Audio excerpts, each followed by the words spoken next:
Dragons with Fargo, for example. Oh yeah. Oh gosh, that episode they did not know how to set the board up, and I was like, move aside.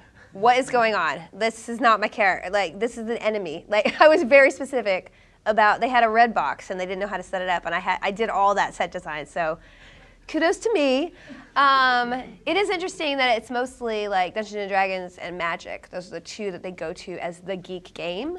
And like even to me, that was the sort of the cliche I had in my mind about board games. And like now it's opened up a whole new world for me that I've never really delved into deeply about how fun and you can get like Cards Against Humanity that's so fun and casual and everything, and then you can get over to Agricola. How do you say it? Agricola, sorry, yeah. And I just bought that because my brother was like, "You got to get this game," and I bought the little wooden animals too because he was like, "This is my favorite game ever." My brother's a huge hardcore board game player, so he's extremely excited about all the show. So what would you ask again?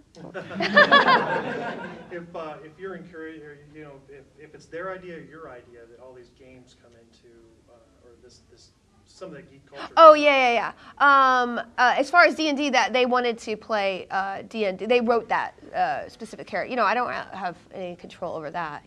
What I think is really cool is that there seems to be like that's why we did. One of the reasons we did tabletop was like I got addicted to games that I didn't even know were board games. So like Ticket to Ride and Small World, I played on the iPad like a year, before tabletop, because I was like, oh, this is a great game, and I didn't even put it together that was a board game before. And when I started delving into it, I was like, oh, this is really interesting, because I think a lot of people are finding some of these games through iOS games, and not even adding up that they could get the physical copy. But we did a really cool cross promotion with Ticket to Ride. In particular, they gave away the iPhone app for free for 3 days when the tabletop episode came out, and a lot of people were like, "I'm addicted to this game. I'm going to go buy the board game now."